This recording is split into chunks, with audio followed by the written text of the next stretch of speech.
Hi everyone! Welcome to Monica's Singapore Kitchen. Today I will be cooking Nyonya Sambal Sotong Sumbat, which means stuffed squid in spicy paste.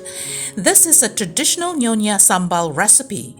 It has a slight tangy tamarind flavor, which is nicely balanced by the rich meat seafood taste. This spicy, tangy, sweet and delicious dish is perfect for spicy food lovers. Come along with me to see how this dish is prepared. First, we will make the paste. So to make the paste, we have roughly chopped chilies, roughly chopped small red onions.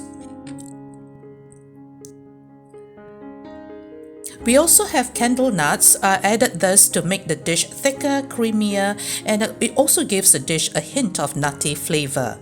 So I've got belacan, which is shrimp paste. No need to toast it first, as we will be stir frying it with the paste until aromatic later on.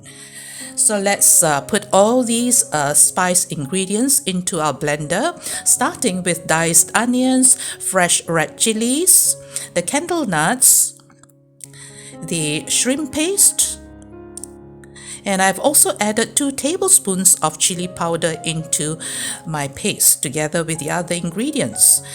Use 2/3 of cups of water, and then we are going to start blending.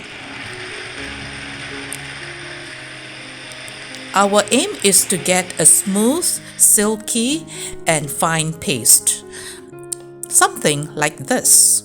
Yep, so we want a very fine, paste for our sambal sotong.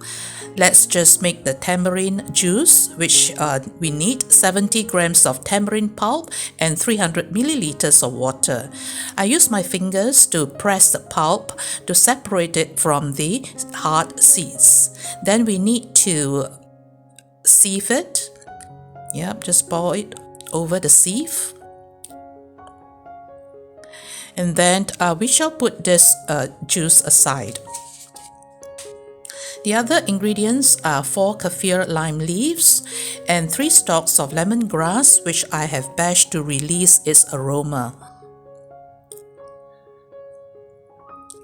We also have 400 grams of minced chicken. You can use other types of meat like minced pork, minced beef, etc.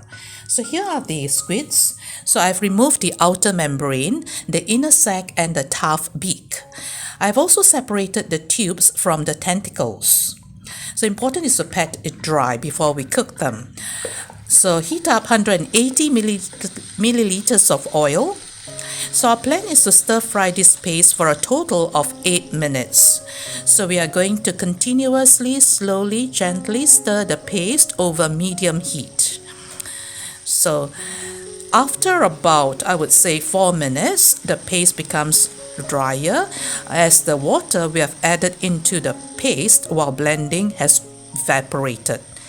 8 minutes later, our paste is darker, the oil has separated from the paste, and there is a very distinctive, nice aroma emitted by the paste. So now it's time to add in our kaffir lime leaves. We are going to roughly shred it and bruise it to release its lemony smell. Okay, so we also want to put in our bashed lemongrass. So stir fry for about 1 minute before we add our minced chicken. So while you're stir frying the minced chicken, also remember to break it into smaller pieces, as we want it to be much easier when it comes to filling the tubes of our squid. So stir fry for about 3 minutes. So then 3 minutes later, take out half of the mixture. So this half of the mixture that we have taken out, we will use it to stuff our squids. Okay, so the rest we just leave it back in the wok. So the seasoning for the stuffing will be 1 teaspoon of light soya sauce, 2 teaspoons of tapioca, 1/4 teaspoon salt and 2 teaspoons of tapioca starch. The tapioca starch is added to bind the filling together. It helps to improve juiciness and succulence.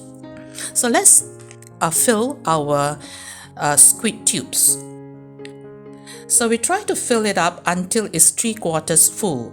Overstuffing will run the risk of the tube bursting while cooking.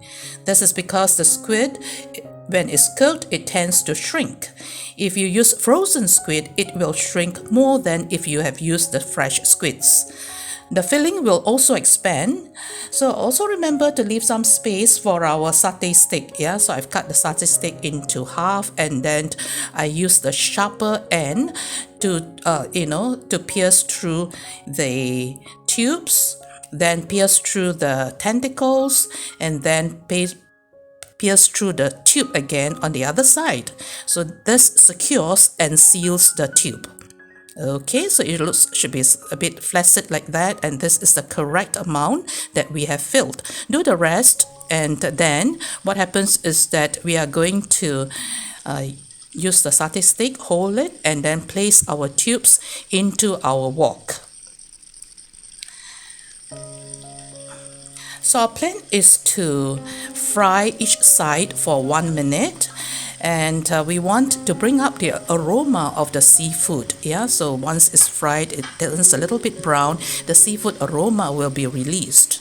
So make space for the tubes, and by pushing the meats aside, and then the tubes will then be in contact with the hot pan. Yep, something like this. So after 1 minute, it's time for us to turn the other side. So can you see that it is nice and golden brown? There's a bit of charring going on there. And then turn all of it, and then wait for 1 minute to brown the other side.